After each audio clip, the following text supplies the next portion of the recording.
Yes, sir. We're officially back at it. This is Boog Nice coming at you with the Bring on the Bad Guys series Xemnu Build-A-Figure Wave Lady Deathstrike figure review. Let's do it. This ain't for no scalper. You a scalper? Then fuck out shit. This one's for them real collectors. That's army building and posing figures. Marvel Legends, imports, mini matey I'm fucking with.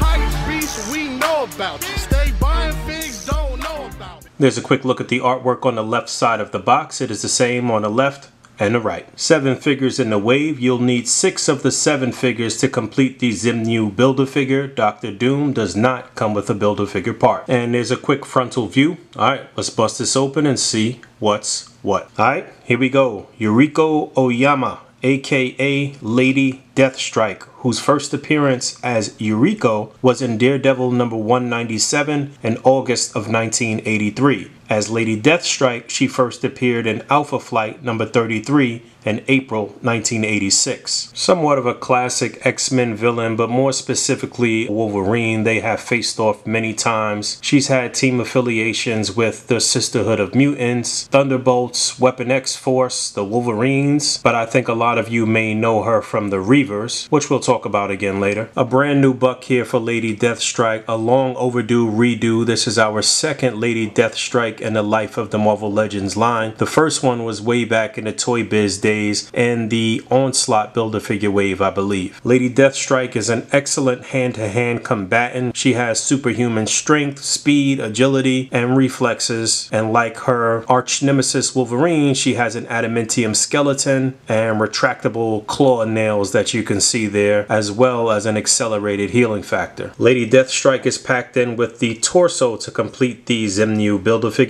And other than that Build-A-Figure part, she has no accessories, no extra head, no extra hands. I guess because she was packed in with the largest Build-A-Figure part, they said no accessories for this figure. That's unfortunate because she might actually be my favorite figure in the wave so far. Maybe I guess aside from God Doom, but I do like this figure a lot. Her bio on the back of the package reads, with adamantium infused bones and cybergenetic enhancement, Yuriko Oyama pursues a ruthless vendetta against the X-Men and Wolverine in particular. But yeah, classic look here. I think they did a good job replicating her look from the comic books. I like the hands and the adamantium claws. I think the head sculpt is nice. She looks angry, but it's still sort of a neutral look. Would have been really nice to get an additional head sculpt with her kind of gritting her teeth or something like that, or screaming, you know, mouth open, teeth exposed, some saliva.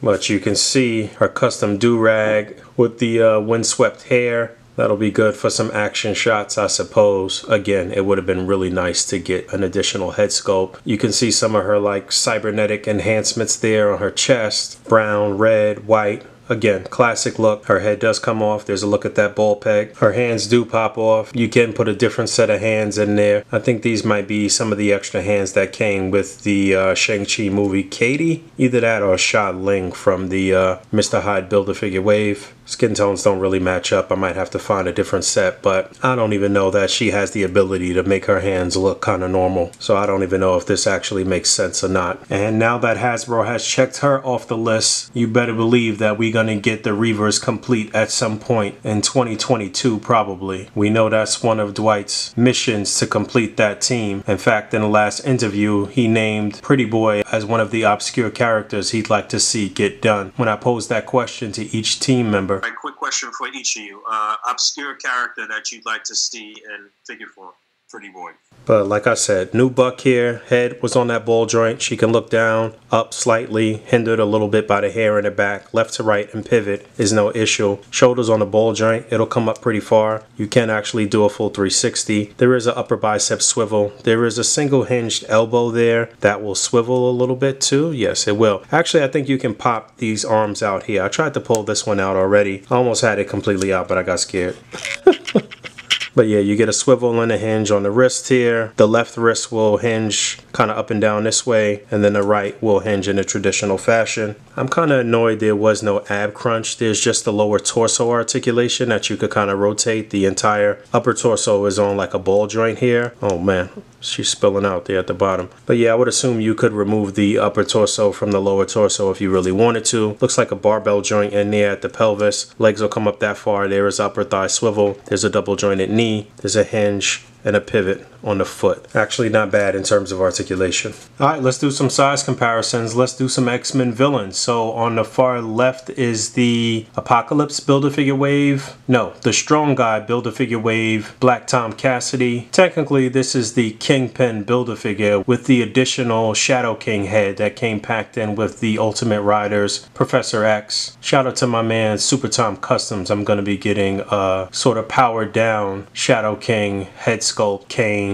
accessory set from him soon. And then on the far right is the Juggernaut Build-A-Figure, which is probably part of one of the best X-Men waves that we ever received from Hasbro. They utilized this same buck again and gave us a Juggernaut with a different deco and a 2-pack with Colossus. In fact, there he is on the right. On the far left is the Apocalypse Build-A-Figure, and then going right to Apocalypse's immediate left is the Tri-Sentinel Build-A-Figure, or Beta Sentinel, or Theta Sentinel. God damn it, I don't know. There's a blast from the past. That's the Hasbro Blob Build-A-Figure. Really be nice to see Hasbro take another crack at Blob. A lot of people missed out on this. And there's the Hasbro Pulse Hellfire Club Guard. Ironically, a tease or a leak of another member of the Hellfire Club, Jason Wingrade, showed up online today. I'll talk about that in another video. And out of all the reviews you've seen for this figure or figures from this wave, who did this comparison? This is why you come here.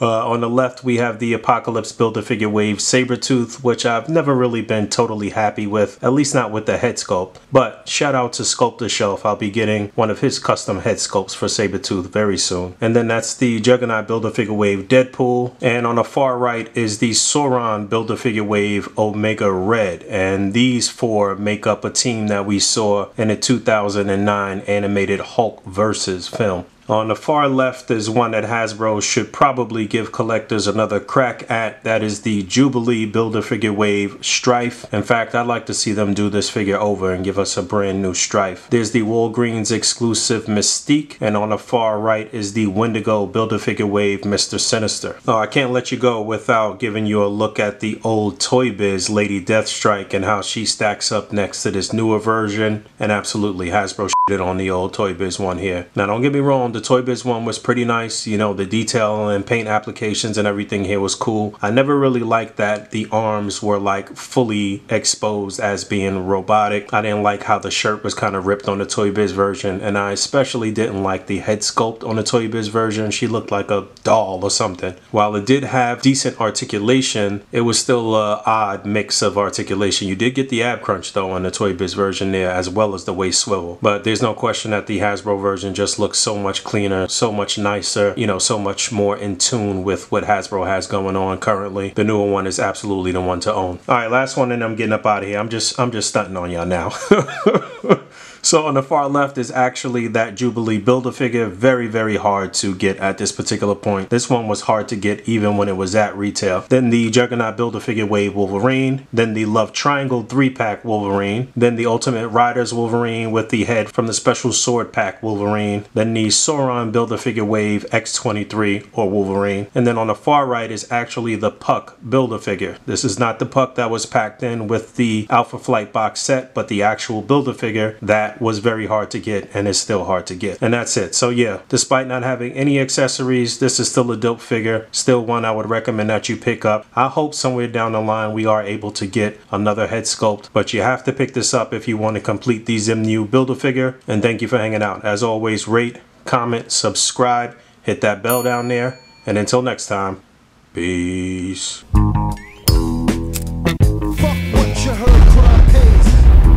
That's impressive. All my niggas getting booted. Fuck what you heard, crime